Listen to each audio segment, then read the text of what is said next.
चलिए मंगलाचरण के लिए सभी हाथ जोड़ लें। नमो अरहंताणं, नमो सिद्धाणं, नमो इरियाणं, नमो वज्रायाणं, नमो लोभे सर्वसाहुं, त्रिभुवनत्रयं देवं वन्दिता त्रिभुवनत्रयपरिपूज्यं वोच्छं मनोपिभावो भवेजनानन्दजननीयो। भवेजनानन्दजननीयो, भवी जीवों के आनंद की जननी के समान, भवी जीवों के आनंद को उत्पन्न करने के समान जो भावनाएं हैं, 12 अनुप्रेक्षा है, 12 भावनाएं हैं, उनका स्वरूप हम विगत इतने दिनों में उनकी चर्चा कर रहे हैं। सर्वप्रथम हमने चर्चा की थी 6 वैराग्यपरक भावनाओं की। कौन सी? अनित्य, अशरण, संसार, एकत्व, अन्यत्व और अशुचि। इनमें क्या बताया था कि जो शरीर है वो नित्य है, अनित्य है, अशरण है, संसार का कारण है, मतलब उसमें कहीं भी सुख नहीं है, वो एकत्व करने लायक नहीं है, अन्यत्व करने लायक है और अशुचि है। ये सारी बातें। और दूसरी तरफ क्या देखा था? आत्मा जो है वो नित्य है, शरण है, संसार को घटाने का कारण है, सुखमयी है। आगे एकत्व करने योग्य है, अन्यत्व नहीं, हमें अन्यत्व जो हम कर रहे हैं वो ना करें, अन्यत्व ना करने योग्य है और शुचि है। इस ऐसी जो स्टार्टिंग की 6 भावनाएं थी वो ऐसी वो उनका स्वरूप हमने संक्षिप्त में देखा। और नेक्स्ट 6 जो आ रही है, जो वस्तु का स्वरूप बताने वाली 12 भावनाएं हैं, उनका हमने कल से प्रारंभ किया, जहाँ कल हमने देखा था आश्रम भावना को, जिसमें क्या कहा था? आश्रम दुख कार्य घनेरे, बुद्धिवंत दिने निर्वेरे। आश्रम जो है वो अनंत दुख का कारण है, दुखमयी है। ये सभी पॉइंट्स हमने देखे थे। और किस प्रकार हम आश्रम को रोकने का भाव नहीं करते हैं, निरंतर आश्रम करते रहते हैं दिन रात शुभाशुभ भावों से। हाँ, तो इस प्रकार हमने आश्रम कैसे करते हैं वो देखा। आज हम देखेंगे कि आश्रम कैसे रोकते हैं, किसमें? संवाद भावना में। उससे पहले हमें ये जिज्ञासा सहज रूप से होगी कि आश्रम के बाद बंद क्यों नहीं लिया? संवर के बाद उन्होंने निर्जरा लिया। अभी जो 3 भावनाएं ये तत्वपरक है ना, तो तत्व में तो बंध तत्व भी आता है, तो आश्रम के बाद बंद क्यों नहीं लिया? सीधा स्किप करके संवर पर, और संवर के बाद तो भले ही निर्जरा ली, तो या तो निर्जरा भी नहीं लेते या फिर बंद को लेते। ये कैसा सिस्टम है? तो उसका ऐसा है कि जैसे कल हमने एक टंकी का भी उदाहरण देखा था ना, कि आपने उसको ऊपर से भरा, तो ये तो हो गया आश्रम। बंद क्या है? रुके रहा उसमें। तो रुके रहने के लिए आपने कुछ अलग से किया? कुछ नहीं किया। संवर के लिए आपने रोकना बंद किया, तो आपने कुछ किया। निर्जरा के लिए आपने नीचे से नल खोला, आपने कुछ किया। जो प्रसिद्ध नाव का उदाहरण है उसके माध्यम से देखते हैं। नाव में कैसे घटित होती है? आश्रम किसे कहते हैं? वो छेद हो गया, छेद से पानी आ रहा है, वो आश्रम। पानी आकर बोट में रुका, नाव में रुका पानी, वो है बंद। संवर किसे कहते हैं? कि आश्रम का जो छेद हो गया था उसको हमने भरा, वो संवर। और निर्जरा कि हमने बाल्टी कर करके पानी बाहर निकाला। तो इसमें पानी अपने आप सहज रूप से आया और सहज रूप से रुक गया, उसमें हमारा कोई हाथ नहीं था। इसीलिए यहाँ पर बंद भावना को नहीं लिया। क्यों? क्योंकि बंद जो है वो आश्रम में गर्भित ही हो जाता है। आश्रम ही हम निरंतर करते रहते हैं, उसी से बंद होता है। तो बंद क्योंकि आश्रम में आ ही गया, और फिर बंद, और हमने आश्रम में पुण्य पाप के भी भेद देखे थे, तो वो भी बंद में आ गए। तो इस प्रकार पूरी चर्चा देखें तो बंद जो है वो पूर्ण रूप से आश्रम में गर्भित हो गया है, और आश्रम भावना में भी उसको बंद को भी लिया है उन्होंने। तो इसीलिए उन्होंने फिर अलग से उसको एक और भावना नहीं लिखी, सीधा वो नेक्स्ट स्किप करके संवर पे चले गए। संवर किसे कहते हैं? तो संवर जो है वो आनंद का जनक है। संवर है वो अतीन्द्रिय आनंद की शुरुआत है। मतलब आपने स्टेप कर दिया बस मोक्ष मार्ग में, आपका संवर बिगिन हो गया। ये जो मोक्ष मार्ग का एकदम स्टार्टिंग पॉइंट है, वहीं से संवर शुरू होता है। उससे पहले हम संवर करना चाहें तो हम नहीं कर सकते कि हम संसार मार्ग में कर रहे हैं, आश्रम बंद करते करते हमने संवर कर ले, ऐसा संभव नहीं है। क्यों संभव नहीं है? क्योंकि आश्रम का ऑपोजिट है संवर। जब आश्रम रुकेगा तब तो संवर होएगा, तो इसीलिए दोनों साथ में नहीं हो सकते। अतः हमें आश्रम को रोककर संवर करना है, और यही बात हम आज देखेंगे। सर्वप्रथम कार्तिकेय स्वामी ने क्या लिखा है? सम्यक्त्व, देशव्रत, महाव्रत तथा कषायों का जीतना तथा योगों का अभाव, ये संवर के नाम हैं। उन्होंने संवर के नाम बताया। स्टार्टिंग कहाँ से की? आश्रम के कारणों में स्टार्टिंग कहाँ से की थी? मिथ्यात्व से। और यहाँ पे संवर के कारण में स्टार्टिंग कहाँ से की? सम्यक्त्व से। तो एकदम ऑपोजिट है। तो सम्यक्त्व के बिना तो संवर स्टार्ट ही नहीं होता। इसीलिए सम्यक्त्व को सबसे प्रमुख कारणों में सबसे पहले लिखा है सम्यक्त्व को। उसके बाद उन्होंने लिखा देशव्रत, मतलब पंचम गुणस्थान वर्ती श्रावक। अब आपने देखा कि गुणस्थान एक एक लेवल बढ़ रहा है। पहले सम्यक्त्व था, कौन सा गुणस्थान है? चौथा। अब देशव्रत हो गया, कौन सा गुणस्थान है? 5वां। तो ऐसे ऐसे गुणस्थान बढ़ रहे हैं, तो संवर भी इसके साथ बढ़ता रहता है। देशव्रत मतलब एक देश त्याग। जो 5 पाप हैं उनका एक देश त्याग होना, कि कुछ त्याग कर दिया आपने। आप पूर्ण रूप से हिंसा का या चोरी का या झूठ बोलने का ऐसा का त्याग नहीं कर सकते, तो आपने कुछ कम कर दिया, ये आपका देशव्रत है। नेक्स्ट लिखा है महाव्रत। कौन से गुणस्थान में पहुँच गए? 6ठे 7वें। और उससे के ऊपर सभी में ही महाव्रत है, तो उसमें सभी का ग्रहण कर लो। क्योंकि महाव्रत ने आपने लिया। अभी मुख्य रूप से नेक्स्ट पॉइंट है हमारा कषायों के जीतना। तो कषायों के जीतने में हम 11वें से ऊपर का गुणस्थान ले, तो भी महाव्रत में हम 6ठे से 10वां लेते हैं। 6ठे से 10वें गुणस्थान में महाव्रतधारी हैं। तो महाव्रत क्या है कि आपने उसका पूर्ण रूप से त्याग कर दिया। जो पाप हो रहे थे, पापों का पूर्ण रूप से सर्वदेश त्याग, ये महाव्रत है। नेक्स्ट लिखा है कषायों का जीतना। कषायों का जीतना 11वें गुणस्थान से प्रारंभ होता है, जब उपशम करके वीतरागता प्रकट होती है। और फिर 12वें में तो सभी कषायों का, सभी मोह का क्षय करके वीतरागता प्रकट होती है। तो इस प्रकार दोनों ही गुणस्थान में। और फिर 13वें गुणस्थान में तो वीतरागता है ही। तो इस प्रकार उनका संवर होता है। इस प्रकार महाव्रत तो है उनके। इस ऐसे शुद्धि बढ़ती जाती है। सबसे पहले सम्यक्त्व में शुद्धि उत्पन्न हुई, देशव्रत में और बढ़ी, महाव्रत में और बढ़ी। अभी कषायों की जीत लिया हमने, तो भी और बढ़ी संवर। और फिर नेक्स्ट क्या लिखा? योग का अभाव। तो वो कौन से गुणस्थान में होता है? तो 14वें गुणस्थान में। तो इस प्रकार उन्होंने 4थे से लेकर पूरे मोक्ष मार्ग अंत होने तक, सिद्ध अवस्था तक के पूरे को उन्होंने क्या नाम दिया है? संवर है। ये संवर में है, संवर के कारण है। संवर करने से ही गुणस्थानी ऐसे हम चढ़ सकते हैं। तो इस प्रकार उन्होंने संवर का ये नाम दिए। नेक्स्ट मंगलधारी जी क्या कहते हैं? जो मोरी में डांट लगावे तब जल रुक जाता। मतलब कि नाव में जो छेद था, उससे पानी आ रहा था, उस पर हमने कुछ डांट लगा दी, कुछ उस पर क्या कहते हैं, उसको स्टॉपेज कर दिया, तो तब जल रुक जाता है, तब जल और नहीं आता। नेक्स्ट लाइन क्या लिखते हैं कि क्यों आश्रम को रोके संवर, क्यों नहीं मन लाता। जैसे पानी को रोका था, तो संवर क्या है? संवर आश्रम को रोकता है।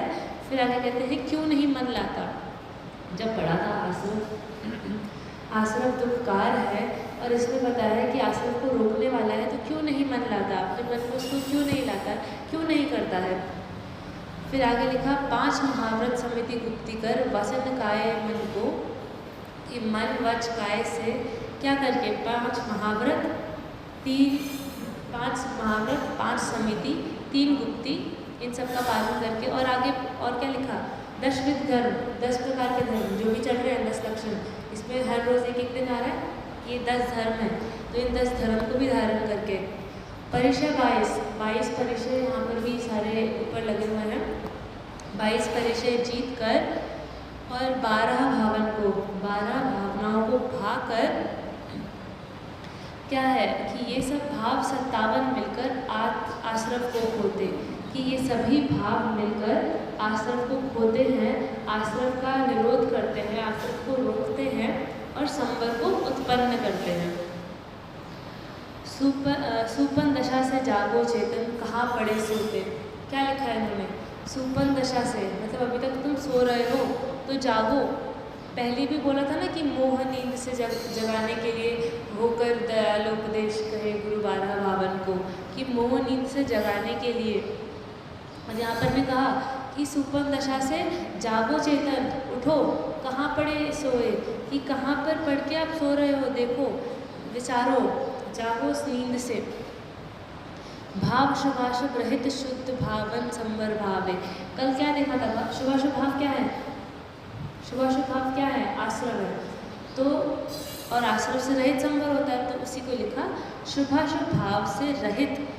तो शुभाशुभ भाव से रहित क्या होगा, हमने तो आज तक शुभाशुभ भाव ही सुने थे, शुभाशुभ भाव से विपरीत क्या है, तो शुद्ध भाव है।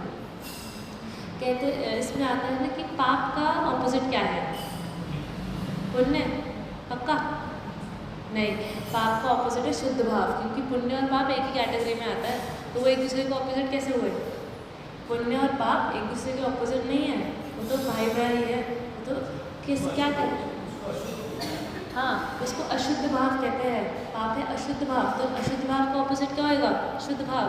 तो पाप का ऑपोजिट पुण्य नहीं है, पाप का ऑपोजिट है शुद्ध भाव। पाप की और पुण्य की समानता बताते हुए बनारसदास भी कहते हैं, जैसे काहू चंडाली जुगल पुत्र जनिति में एक दियो भावन को एक घर रख, चंडाल कहायुति में मध्य मास त्याग, भामन कहायुति में मध्य मास त्याग की, चंडाल कहायुति में मध्य मास चाखे। एग्जाम्पल है ये पहले 4 लाइन में क्या बोला कि जैसे काहू चंडाली जुगल पुत्र जनिति में, मतलब एक चंडालिनी के 2 ट्विंस हुए, 2 युगल पुत्र हुए। एक दियो भावन को एक घर राखी में, एक दिया ब्राह्मण को, ब्राह्मण की वाइफ को, और एक अपने पास रखा। भावन कहायुति मध्य मास त्याग किनो। अब ब्राह्मण क्या होते हैं, उनके यहाँ पे मध्य मास कुछ चलता नहीं, एकदम सात्विक आचरण होता है। तो क्या बताया है कि ब्राह्मण अपनी बेटी को क्या बोलती है कि ये सब नहीं करने योग्य है, ये सब नहीं करना चाहिए, एकदम शुद्ध सात्विक आचरण रखवाती है। और चंडाला कहायुति में मध्य मास चाखे हुआ, और जो चंडाल है, चंडालिनी है, वो बोलती है कि मध्य मास चाखो, चखो, खाओ, ये सब खाने की योग्य चीज़ें हैं, ये सब खाना चाहिए। आगे ये तो उदाहरण था, आगे क्या बताया, तैसे एक वेदनी कर्म के जुगल पुत्र, एक पाप एक पुण्य नाम भिन्न वाक्यो है, 2 माही दौर धूप 2 कर्म बंद रूप, याते ज्ञानवंत नहीं को अभिलाख्यो है। क्या कहा, तैसे एक वेदनी कर्म के जुगल पुत्र, 8 कर्मों में आता है एक वेदनी कर्म, अघात्य कर्मों में उसका 2 भेद है, उसके 2 पुत्र हैं, कौन से, पाप और पुण्य। नेक्स्ट लाइन में क्या, एक पाप एक पुण्य नाम भिन्न वाक्य है, खाली नाम भिन्न है और कुछ भिन्न नहीं है। नेक्स्ट लाइन में कहा, 2 माही दौर धूप 2 कर्म बंद रूप, 2 माही दौर धूप, धूप में हमें आकुलता होती है, दुख होती है, तो कहा है कि दोनों जो है, दोनों दुखदायी हैं, दोनों आकुलता उत्पन्न करने वाले हैं। 2 कर्म बंद रूप, दोनों से ही कर्म बंद होएगा। याते ज्ञानवंत नहीं को वो अभिलक्ष्य है, कि इसीलिए जो ज्ञानवंत ज्ञानी पुरुष है वो इन दोनों में से कोई भी नहीं चाहते हैं। आगे आप आगे के उसमें देखो छंदों में, तो उन्होंने और भी आगे बताया है कि स्वभाव, रस, कारण, इन सब से उनकी भेद है, पुण्य पाप में भेद है। उसकी भी विस्तृत चर्चा न करते हुए कि उसमें क्या था कि शिष्य बोलता है कि उनमें स्वभाव भेद है, रस भेद है, कि मतलब जो हमें डिफरेंस दिखते हैं पुण्य के, कि पहली बात तो वो मंद परिणामों से मिलता है, पाप संक्लेश परिणामों से मिलता है। रस में देखें तो पाप का कड़वा स्वाद है, पुण्य का मीठा स्वाद है। इस प्रकार जब हम भेद बोलते हैं तो उसका भी उन्होंने निराकरण करा है कि जब बोला था कि जो पाप है वो अशुभ गति को देने वाला है और जो पुण्य है वो शुभ गति को देने वाला है। तो उसका निराकरण कैसे करते हैं कि दोनों ही तो गति को देने वाले हैं, चारों गतियों को ही देने वाले हैं, पंचम गति को तो देने वाला कोई भी नहीं है। तो इस प्रकार उन्होंने बाकी चारों भेदों का भी निराकरण करा है। तो वही है कि भाव शुभाशुभ रहित शुद्ध भावन संवर भावे, कि शुभाशुभ भाव से रहित, उससे रहित होकर शुद्ध भाव करो। शुद्ध भाव करने से ही संवर होता है। शुद्ध भाव क्या है? शुभ और अशुभ भाव में आपको पराश्रय चाहिए होता है, आपको कोई ना कोई ऑब्जेक्ट चाहिए होता है उसके प्रति शुभ भाव करने के लिए, अशुभ भाव करने के लिए, या ओवरऑल भी बैठे बैठे आपको कुछ देवशास्त्र गुरु के प्रति अनुराग हो रहा है, आपको शुभ भाव हुआ, आपको कषायों में जाने का मन कर रहा है, वो आपका अशुभ भाव हुआ। दोनों में ही आपने किसी और की तरफ देखा, किसी और के सम्मुख थे आप। शुद्ध भाव में किसके सम्मुख होते हो? अपने सम्मुख होकर ही शुद्ध भाव होता है। और दादा कहते हैं ना, चाय बनाने से भी सरल है। कैसे? कि आप कहीं ट्रिप पे जा रहे हो, आप बीच में रास्ते में आपको एकदम से चाय पीने का मन कर गया, तो आप वहाँ पे सामग्री कैसे लाओगे? वहाँ पे दूध, एक पैन और ये सब भी अगर आपके पास हो तो आग लगाने में प्रॉब्लम होती है कि आग लगे नहीं लगे, या फिर चूल्हा भी आप चूल्हा खाना उठा के लेकर जाओगे ऐसे, तो बहुत प्रॉब्लम्स आती है। एक चाय नहीं बना पाते हम, पर वहाँ पर हम आत्मा की अनुभूति कर सकते हैं। हाँ, सारी सामग्री है हमारे पास आत्मा अनुभूति करने की। तो इसीलिए दादा कहते हैं तो चाय बनाने से भी ज़्यादा सरल है। चाय में तो आपको बाहर की चीज़ों की आश्रित रहना पड़ता है उन पर, इसमें तो बस अपने आश्रित हो जाओ, यही शुद्ध भाव है, यही संवर का कारण है। आगे कहते हैं, डांट लगत ये नाव बड़ी मझदार पार जावे, कि जो अब उसमें डांट लग गई तो अब वो मझदार से पार हो सकती है। अगर डांट नहीं लगी होती तो वो मझदार में डूब जाती, क्योंकि निरंतर पानी आता रहता, तो वो एक लेवल पर जब पानी भर जाएगा तो वो नाव डूब जाएगी। पर जब डांट लग जाएगा तो एक बार वो कंट्रोल हो गया तो फिर हम उसको पानी को वापस बाहर निकालेंगे, तो ऐसे करके नाव हमारी पार हो सकती है। नेक्स्ट युगल जी क्या कहते हैं? शुभ और अशुभ की ज्वाला से झुलसा है मेरा अंतस्तर, शीतल समकित किरणें फूटे संवर से जागे अंतर्बल। क्या कहा? शुभ और अशुभ की ज्वाला से झुलसा, पूरा झुलस गया है हमारा अंतर्मन। ये दोनों ज्वाला है, ये दोनों कषाय में क्या था? जो आत्मा को कसे। तो ये शुभ और अशुभ भाव ये आत्मा को कस रहे हैं, ये ज्वाला के समान है। और इनके कारण जो हमारा अंतस्थल है, अंतस्थल मतलब हमारा हृदय है, हमारा मन है, ये सब क्या है? ये झुलस गए हैं, पूरे तप रहे हैं। आगे क्या लिखा? एक तो उन्होंने उदाहरण दिया एक अग्नि का, और उसका ऑपोजिट क्या होता है? पानी। अग्नि का स्वभाव है उष्णता और पानी का स्वभाव है शीतलता। तो वो आगे कहते हैं, शीतल समकित किरणें फूटी। समकित मतलब सम्यक्त्व। तो उसकी कैसी किरणें हैं? वो किसके समान है?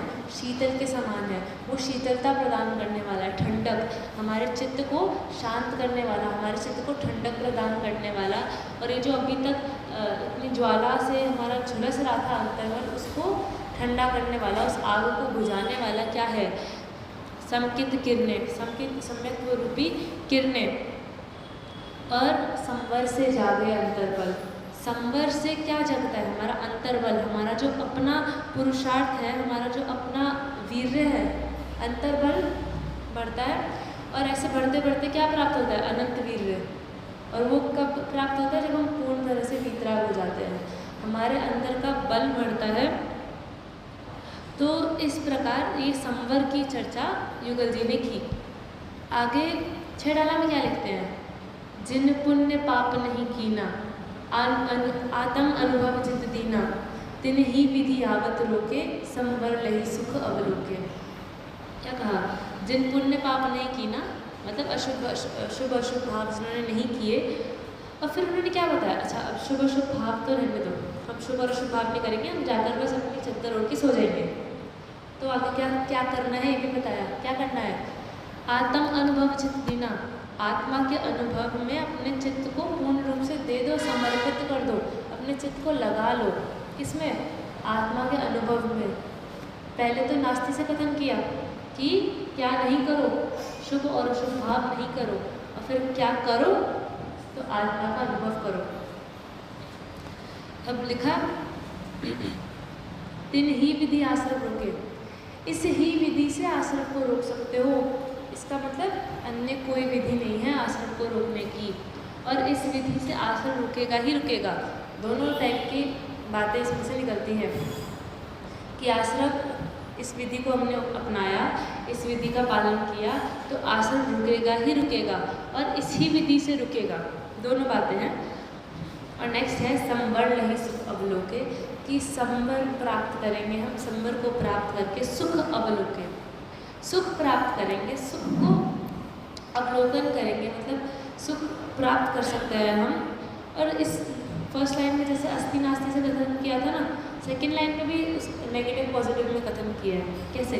कि तीन ही विधि आदत रोके, कि ये आश्रम रुका, ये नेगेटिव से है कि आश्रम का निरोध हुआ, आश्रम रुका, ये नेगेटिव से है।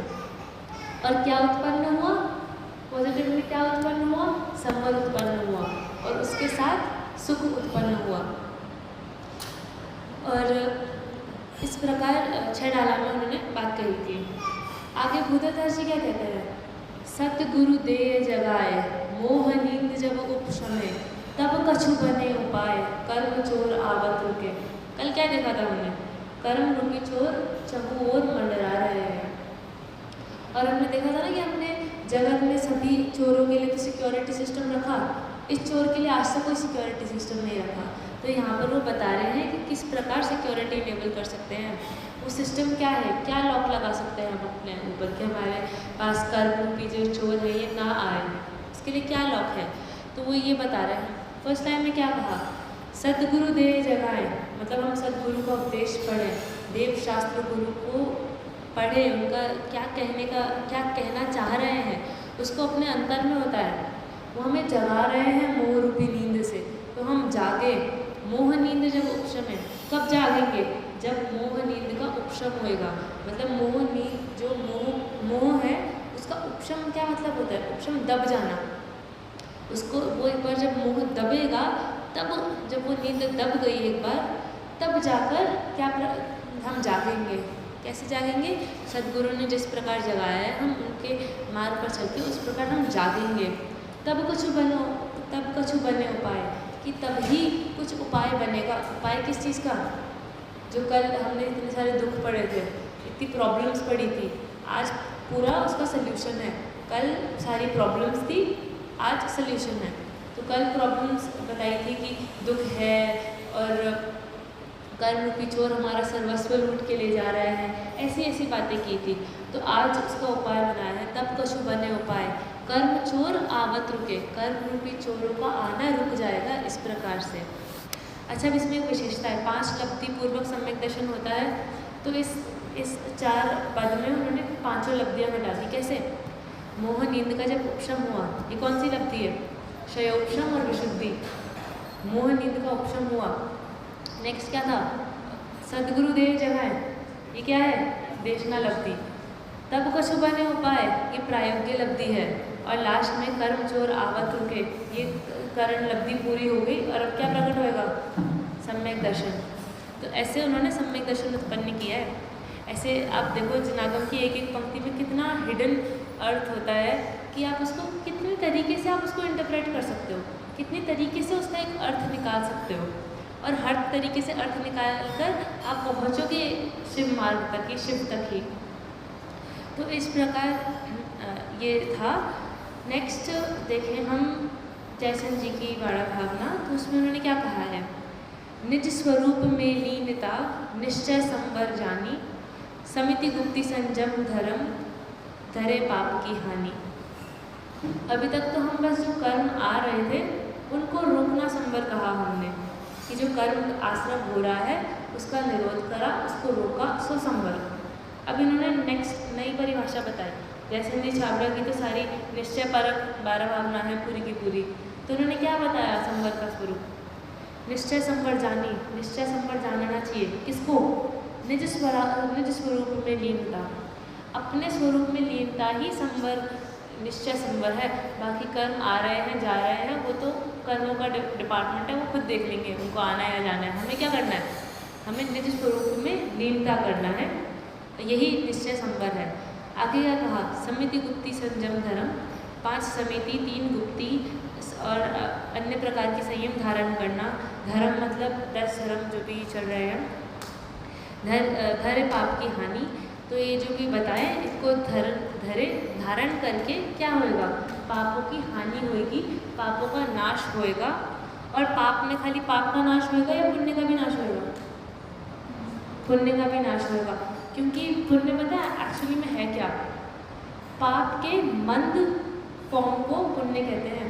ये आपको जनागम में ये लाइन मिल जाएगी कि पुण्य जो पाप है, मतलब आपको तीव्र आकुलता हो रही है तो वो पाप है, और आपको मंद आकुलता हो रही है तो वो पुण्य है।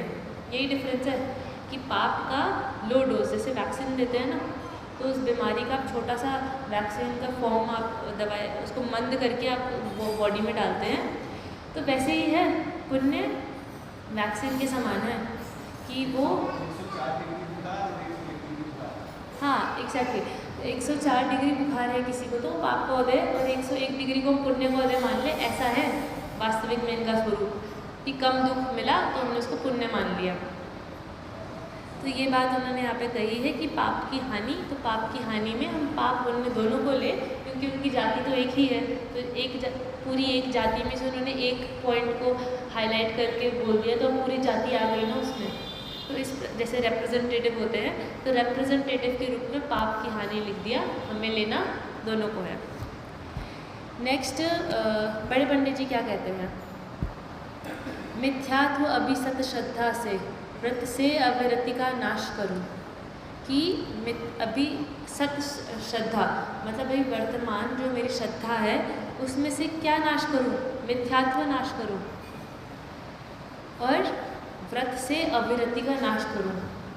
जो 5 कारण लिखे थे ना, मिथ्यात्व, अविरति, प्रमाद, कषाय और योग, मिथ्यात्व का नाश हो गया। और सबसे पहले क्या देखा था? स्टार्टिंग कहाँ से की थी हमने? संवर की, सम्यक्त्व से, जो कि क्या है? मिथ्यात्व का नाश। तो ये वही बात है कि मिथ्यात्व का नाश करूं, और अविरति का नाश कैसे करूं? तो व्रत धारण करके। मैं सावधान निज में रहकर। नेक्स्ट था प्रमाद।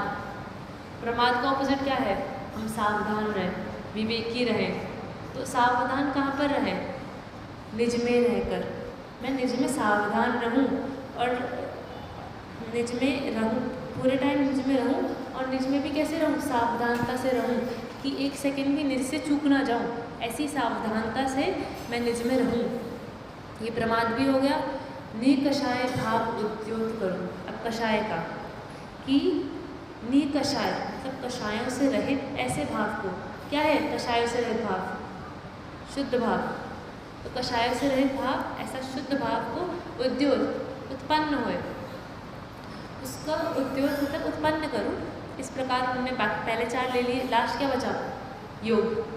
योग के लिए क्या कहते हैं? शुभ अशुभ योग से भिन्न, आत्म में निष्कंपित हो जाऊं। कि शुभ और अशुभ योग जो थे जिनकी आश्रम में चर्चा की थी, उनसे तो मैं भिन्न हूँ, उनसे तो मैं वैसे ही भिन्न हूँ। आगे क्या लिखा? आत्मा में निष्कंपित हो जाऊं।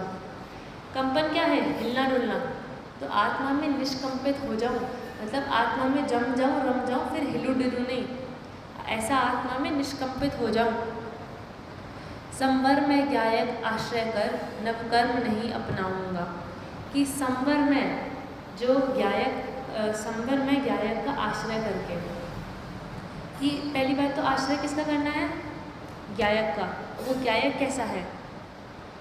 संवर में है, सुखमयी है, आश्रय को रोकने वाला है, दुख को रोकने वाला भी है और सुख को उत्पन्न करने वाला भी है। ऐसा हमारा हितकारी जो है वो संवर है। ऐसा संवर ज्ञायक का आश्रय करके नव कर्म नहीं अपनाऊंगा। नव मतलब नया कर्म नहीं अपनाऊंगा। ऐसा करा तो न शुभ न अशुभ, किस प्रकार का भी कर्म ही नहीं अपनाऊंगा। हमें कोई कर्म चाहिए ही नहीं, शुभ अशुभ का भेद तो बाद में पड़ेगा, कोई कर्म, हमें किसी प्रकार का कर्म कुछ नहीं चाहिए। तो ये बात यहाँ पे कही। हम 7 तत्व में देखते हैं उपादेय, गे, हे, गे और उपादेय, ये हम पूरे 7 तत्वों में घटित करते हैं। तो आश्रव क्या था? आश्रव बंध दोनों साथ में ही हो। आश्रव बंध क्या थे? हेय थे। संवर क्या है? एक देश उपादेय है। पूर्ण उपादेय क्या है? मोक्ष भी नहीं है, जीव तत्व। मोक्ष क्या है?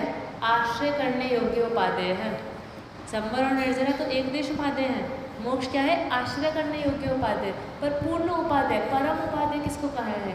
जीव तत्व को। तो अभी हम किसकी चर्चा कर रहे हैं? एक देश उपादेय जो है कि ये स्टेपिंग स्टोन है, हमें इस पर अटक नहीं जाना है। कि एक स्टेयर्स पे हम चढ़ते हैं तो हम नेक्स्ट स्टेयर चढ़ते हैं तो पहली स्टेयर को छोड़ के तो चढ़ेंगे, पहली नीचे की सीढ़ी पकड़ लेंगे तो नेक्स्ट सीढ़ी पे कैसे पहुंचेंगे? हम संवर में अटक गए तो हम मोक्ष के द्वारा निज तक कैसे पहुंचेंगे? तो हमें इसमें भी नहीं रुकना, हमें इसको भी यूज़ करके आगे बढ़ना है। तो उसका स्वरूप हम यहाँ पे देख रहे थे। अब दादा क्या कहते हैं? देह देवल में रहे पर देह से जो भिन्न है। देह देवल, देवल किसे कहते हैं? मंदिर को। कितने 2 प्रकार के देव होते हैं, एक तो तन मंदिर में रहने वाले और एक जिन मंदिर में रहने वाले। हमें कौन से के आश्रय लेना है? तन मंदिर वाले। जैसे भी स्टेपिंग स्टोन की बात कर रहे थे ना, तो जो जिन मंदिर वाले भगवान हैं ये भी स्टेपिंग स्टोन की तरह हैं। ये हमें मार्ग बताते हैं, हमें ऐसे यहाँ से उठाकर यहाँ पहुँचा देते हैं। पर हमें अगर हम वहीं पर नाव में ही रह गए, उतरे ही नहीं पार, तो कहेंगे कि हम पार लग गए। नाव में बैठे तो हम बोलेंगे कि बस अभी हो गया, पार हो गए। पर नाव में ही अटक गए। कि जैसे कल ट्रेन का उदाहरण देखा था ना, कि अब हम संपर्क करके हम वेटिंग एरिया से ट्रेन में चढ़ गए, पर अब जब डेस्टिनेशन आए हम ट्रेन में ही बैठे रहे, तब भी पहुँचेंगे क्या? नहीं, हम निरंतर चलते रहेंगे, तब ये सब बोलेंगे कि अब बस, अब बस, अब बस। अगर हम निरंतर चलते रहे, अगर पूरी ट्रिप में हम एक भी जगह रुक गए, तो हम उसको ये नहीं कहेंगे कि हम बस पहुंचने वाले हैं। हम पहुंचने वाले कब होंगे? जब हम निरंतर आगे बढ़ते रहेंगे। तो और वो आगे कैसे बढ़ेंगे? किसके आश्रय से? जिन मंदिर के देव या तन मंदिर के देव? ये तन मंदिर है। अच्छा, कल परसों तो हम मतलब कुछ दिन पहले तो हमने अशुचि भावना में देखा था, ये कितना मल मूत्र से, गंदगी से भरा हुआ है, और मंदिर तो हमारा कितना स्वच्छ है। हम इतने गंदे शरीर को मंदिर कैसे बुला सकते हैं? नहीं बुला सकते। कि फिर क्यों कहा देह रूपी देवल, तन मंदिर क्यों कहा? तो वो इसलिए कहा कि देखा था ना, इतने अशुचि में देह में रहकर जो आत्मा पवित्र रहा, वो पवित्र आत्मा के कारण ये देह भी पवित्र हो जाता है। मुनियों के उदाहरण से उस दिन भी हमने चर्चा की थी कि जिनका आत्मा इतना पवित्र हो गया है, उनका देह भी पवित्र हो जाता है। तीर्थंकरों के हम सुनते हैं आहार निहार नहीं होता, मतलब निहार नहीं होता बाद में, तो वो क्यों नहीं होता? मलमूत्र उनके क्यों नहीं उत्पन्न होते? क्योंकि उनका आत्मा इतना पवित्र है। वो जन्म से ही इतने वैरागी होते हैं, जन्म से ही उनका इतना भोगों के प्रति अरुचि होती है, इतना आत्मा में तल्लीनता होती है, सम्यक्त्व लेकर आते हैं। तो इसीलिए उनके देह में भी इतनी अपवित्रता कम दिखती है। तो ये जो हमारा तन रूपी मंदिर है, ये क्योंकि इसमें भगवान आत्मा विराजमान है, इसीलिए ये मंदिर है। तो इसीलिए कहा देह देवल। तो देह देवल में रहे पर देह से जो भिन्न है, कि मंदिर में रहते तो हैं पर मंदिर से अलग हैं, मंदिर से पूर्ण रूप से अलग है राग जिनमें किंतु जो उस राग से भी अन्य है। कितना सुनने में कितना विरोधाभास हमें लगता है कि उसमें राग भी है और वो राग से भी भिन्न है। क्यों भिन्न है राग से? क्योंकि राग उत्पन्न तो होते हैं, पर क्योंकि राग उनके स्वभाव में नहीं घुसे, इसीलिए वो भिन्न है। भले ही ऊपर से झलकता हो, अब कोई दर्पण हो, उसके ऊपर मैल हो, तो भले ही उस पर मैल हो पर वो मलिन हो गया नहीं, वो है तो सदा स्वच्छ ही रहेगा। जो दर्पण है सदा स्वच्छ ही रहेगा, उसके ऊपर जो मल है वही मलिन है। हम मलिन किसको कहते हैं? मल को मलिन कहते हैं हम। कोई जगत में भी देखो कोई चीज़ पदार्थ मलिन होता ही नहीं है, जो मल है वही मलिन है। दर्पण को भी हम एक बार साफ करेंगे तो वो 1 सेकेंड में स्वच्छ है, उसको 1 सेकेंड भी नहीं लगेगा अपना स्वभाव प्रकट करने में। तो वैसे ही आत्मा के साथ है, राग उसका स्वभाव में नहीं घुसा, पर राग ऊपर से दिख रहा है तो हम उसको कह देते हैं कि राग उसमें है। और नेक्स्ट लाइन क्या है? उससे भी भिन्न है, गुण भेद से भी भिन्न है, पर्याय से भी पार है। जो उसके अंदर ज्ञान, जीव के अंदर ज्ञान है, दर्शन है, सम्यक्त्व है, सुख है, इतने सारे जो गुण है ना, इसके भेद से भी भिन्न है। क्यों? क्योंकि भेद जो है वो व्यवहार में, कथन में होते हैं। जो निश्चय वस्तु होती है वह अभेदी ही है। तो हमारा आत्मा है वो भी अभेदी ही है, उसके अंदर ये सब गुण हम अपने प्रयोजन को पाने के लिए उसमें ये सब गुण कर देते हैं, गुण भेद कर देते हैं। तो स्वभाव से तो वो उससे भी भिन्न है, पर्याय से भी पार है। जब गुणों से ही उसको बोल दिया कि गुण ही उसमें नहीं है, गुण भेद ही उसमें नहीं है, तो पर्याय क्या कहेंगे? पर्याय तो प्रकट रूप से बाहर की चीज़ होती है। गुणों का कार्य अर्थात परिणमन ही पर्याय है। तो जब गुण भेद नहीं है तो उनका कार्य कैसे होएगा, उनका परिणमन मेरा कैसे होएगा? तो वही बात है कि वो पर्याय से भी पार है। जो साधकों की साधना का एक ही आधार है। साधक मतलब जो आत्मा का ध्यान लगाते हैं, जो आत्मानुभूति करते हैं। यहाँ से साधक गुण स्थानों के आप भेद करने जाओ तो उसमें भी आता है ये साधक और विराधक, ये 2 प्रकार से भेद करते हैं। साधक किसको कहते हैं? चौथे गुण स्थान से लेकर लास्ट तक सब साधक हैं, और उससे पहले विराधक हैं पहले 3 गुण स्थान में। तो जो साधक है मतलब सम्यक दृष्टि एज अ ग्रुप लें तो सम्यक दृष्टि या ज्ञानी जो है उनकी साधना मतलब वो क्या ध्यान लगाते होंगे। हम ध्यान लगाने बैठे तो हम बोलते हैं कि एक वाइट कलर की पुरुषाकार आत्मा दिखेगी हमें, और उसके अंदर से ऐसे ऐसे प्रकाश निकल रहा होगा, वैसी आत्मा दिखती है? नहीं। तो उनकी साधना किस प्रकार है? उनका ध्यान में उनको क्या दिखता है, कैसी आत्मा दिखती है? तो जो अभी ऊपर से क्वालिटीज़ बताई ना, ऐसी आत्मा दिखती है। और वो एक गाथा है ना, अरसम रोम गंधम अवत्तम चेदना गुणम सत्तम जान अलिंग गहनम जीव मनि दृढ़ संठानम, ये सब आत्मा के गुण बताए हैं। ये इतनी इंपॉर्टेंट गाथा है, ये 5 परमागमों में कहीं कहीं दी हुई है। समय सारजी में 49 है, प्रवचन सारजी में 72 है। इस प्रकार बहुत सारे परमागमों में 5 परमागमों में ये दी हुई है। तो ऐसी आत्मा को साधना करते हैं। और एक ही आधार है, आधार मतलब जिससे वो चीज़ टिकी हुई है। किसके बेसिस पे उनकी साधना टिकी हुई है? उस एक ध्रुव ज्ञायक तत्व के आधार पर, अपने आधार पर उनकी पूरी साधना टिकी हुई है। मैं हूँ वही शुद्धात्मा। पहले क्या बोलते हैं? साधकों की साधना की विषय है वो। आगे क्या कहते हैं? मैं हूँ वही शुद्धात्मा। कि अभी हमें अगर कहीं लगे कि एक तो साधकों की आत्मा ऐसी होगी, हमारी आत्मा कहाँ ऐसी है, तो आगे लिखा मैं हूँ वही शुद्धात्मा।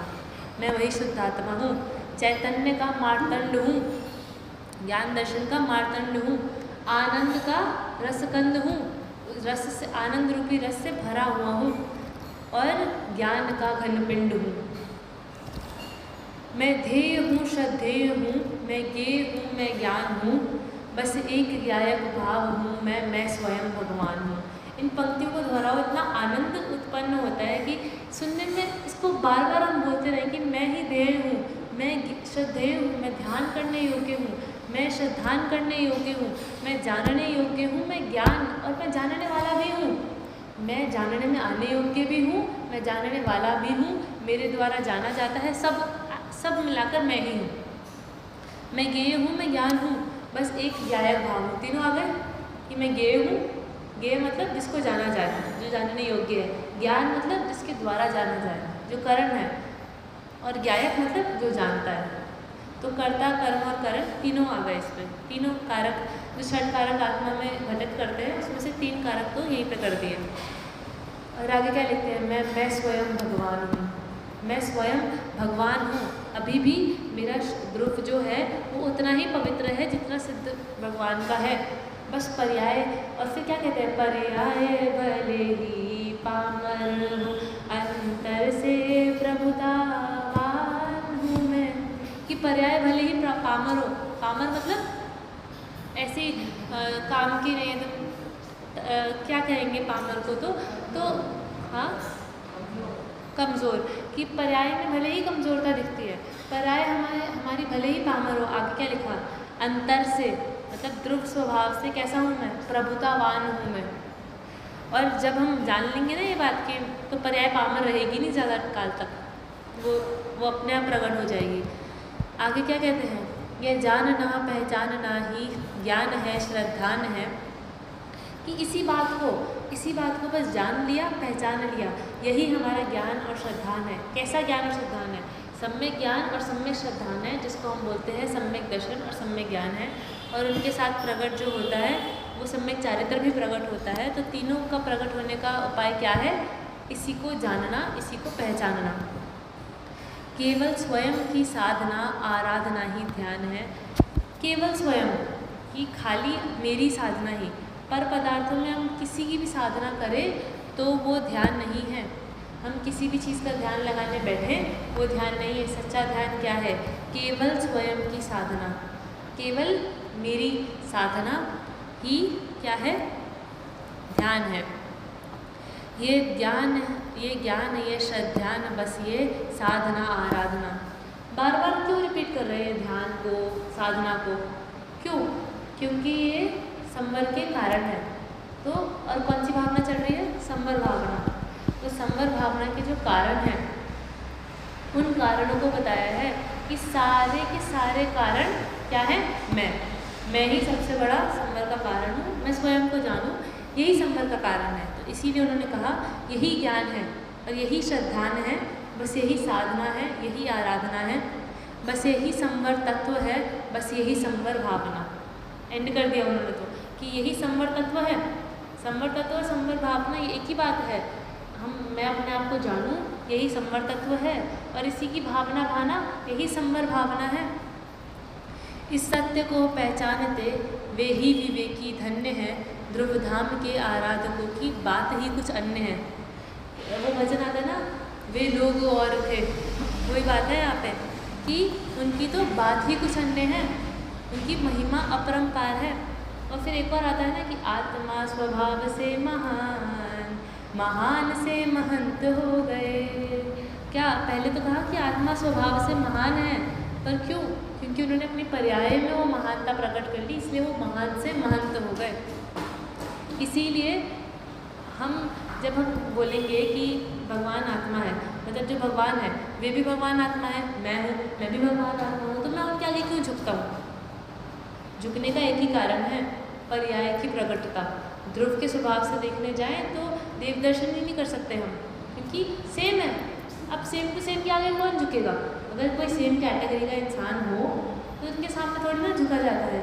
कोई बड़े हों आपसे, उनके सामने झुका जाता है। तो वो महान से महंत कैसे हुए, अपनी महानता को जानकर ही वो महान से महंत हुए हैं। तो वही बात है कि उनकी तो कुछ बात ही अलग है। ऐसे महंत पुरुष हैं और ऐसे महंत पुरुष, मतलब उनके लिए एक और विशेषण दिया, विवेकी। विवेक करते हैं वो। किसका विवेक करते हैं, सावधान रहते हैं वो। तो पहले एक तो आत्मा में सावधान रहने की बात आई थी ना, कि आत्मा में, निज में सावधान रहो। जब हमने प्रमाद का निषेध किया था तो उसमें सावधानता आई थी। तो एक वो तो निज में सावधान रहो, और दूसरा वो देह और आत्मा, देह और अपना भेद विज्ञान करते हैं। तो उस अर्थ में वो विवेकी हैं, वो भेद करते हैं। वो जैसे हम खाने में क्या विवेक करते हैं, जब कहते हैं कि कुछ भी कार्य करो विवेक से करो, हम शोध करते हुए क्या करते हैं कि जो खाने योग्य पदार्थ नहीं है उसको हटाते हैं, और जो खाने योग्य पदार्थ है उसको खाते हैं। यही विवेक हमें करने के लिए कहा गया। तो यहाँ पर विवेक कैसा है कि जो अपनाने योग्य है उस आत्मा को हम अपनाएं, और जो त्यागने योग्य है या फिर जो आश्रय नहीं करने योग्य है, ऐसे देह का हम आश्रय ना करें, यही विवेकी है। तो वो विवेकी जो जन है वे सत्य को पहचानते हैं और जो ध्रुव धाम के आराधक हैं उनकी देखा था, उनकी तो बात ही कुछ अन्य है। लास्ट में एंड करते हुए कहते हैं शुद्धात्मा को जानना ही भावना का सार है। लास्ट हर भावना में आपको दिखेगा ये लाइन बार बार क्यों रिपीट हो रही है, क्योंकि सारी भावनाओं का सार क्या है, सारी भावना जो है वो अलग अलग अपेक्षा उसने पहुंचाई है। कि जैसे फर्स्ट जब यहाँ पर हम चर्चा करने बैठे थे, सबसे पहले दिन हमने सम्यज्ञान चंद्रिका का वो प्रकरण देखा था, प्रभावना वाला प्रकरण देखा था कि धन के पक्षपाती को सन्मुख करते हैं। उस समय मैंने आपको बताया था कि सम्यज्ञान चंद्रिका में ऐसे अलग अलग जो पक्षपाती लोग हैं उनको उन्होंने सम्मुख करा है, उनको उन्होंने धर्म में जोड़ा है। तो वैसे ही 12 भावनाओं में उन्होंने 12 आइडियोलॉजीज़ को सन्मुख करा है कि एक लोग जो पूरे संसार को नित्य मानते हैं उनको बताया अनित्य है, और दूसरा जो आत्मा को अनित्य मानते हैं उनको बताया नित्य है। ये दोनों बातें उन्होंने किस में बताई, अनित्य भावना में। तो इस प्रकार से उन्होंने जगत के जितनी भी मान्यताएं चलती है उनके आधार ये 6 आइडियोलॉजीज़ उन्होंने निकाली और उन 6 आइडियोलॉजीज़ का निराकरण किया। पर लास्ट में पहुंचाना कहाँ तक था, जैसे चारों योगों को क्या कहते हैं कि चारों योग अलग अलग कथन पद्धति है और पहुंचाती कहाँ तक है, वीतरागता तक, वैराग्य तक। वैसे ही ये जो 12 भावनाएं हैं 12 अलग अलग प्रकार के रूप से हमने भावना पाकर पहुंचाया कहाँ तक, शुद्धात्मा तक, अपनी आत्मा तक। अपने तक पहुंचाने के लिए 12 रास्ते थे, कोई भी रास्ता चुनकर पहुंचना कहाँ तक है, आत्मा तक। तो हाँ हाँ तो वो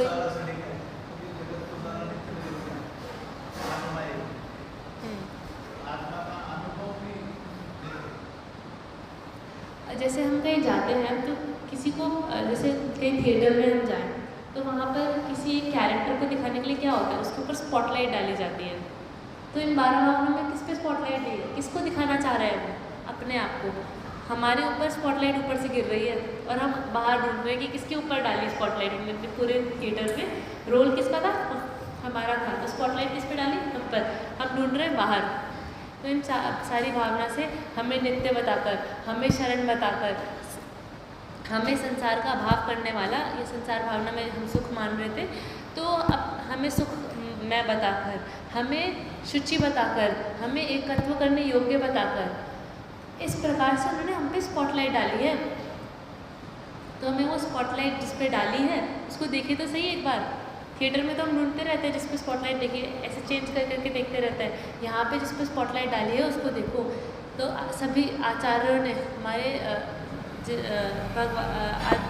आदिनाथ भगवान से लेकर धर्म तो उससे पहले भी शुरू था, ये 12 भावना भी उससे पहले से है, पर अभी मार्ग ऐसे बताकर शुद्ध परंपरा से हमारे पास 12 भावना आई है, हमारे ऊपर स्पॉटलाइट डाली है।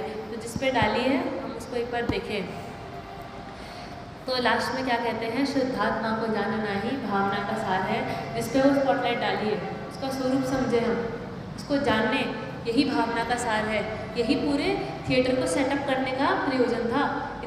इतना आरंभ क्यों डाला, पूरे थिएटर को क्यों क्यों पूरा थिएटर बनाया था, उस एक कैरेक्टर को दिखाने के लिए, उस एक कैरेक्टर का स्वभाव दिखाने के लिए। अगर कोई बायोग्राफी थिएटर में दिखा रहे हो किसी व्यक्ति के बारे में, वो पूरी कहानी हो थिएटर में, तो क्या बोलेंगे, पूरा थिएटर किस लिए सेटअप करा, उस व्यक्ति के गुणों को बताने के लिए, उसका गुणगान करने के लिए। ये पूरा थिएटर, क्या ये देव शास्त्र गुरु ने पूरा थिएटर सजाया है, ये किस लिए सजाया है, कौन से कैरेक्टर के बारे में बताने के लिए, हमें बताने के लिए। तो उस कैरेक्टर को हमें जानना है, यही भावना का सार है। ध्रुवधाम की आराधना ही आराधना का सार है। इस प्रकार हम भी अपने ध्रुवधाम की आराधना करें, शुद्धात्मा को जाने, जिसके लिए ये पूरा थिएटर सेटअप हुआ है। थिएटर की उसमें थिएटर के आकर्षण में ना उलझकर आयोजन में शांति जी क्या कहते हैं, आयोजन में प्रयोजन मत भूलो। तो हम इस पूरे आयोजन में, ये 10 लक्षण का जो आयोजन है, इसमें भी हम आयोजन में ना उलझ जाए कि खाली पूजन में आना है, पूजन में आकर बैठ गए, स्वाध्याय में आना है, स्वाध्याय में आकर बैठ गए, ऐसा नहीं करना है। आयोजन में आकर प्रयोजन ना भूले, उस प्रयोजन को साध कर हम शीघ्र मोक्ष की प्राप्ति करें। इसी मंगल भावना से आज की बात यहीं विराम।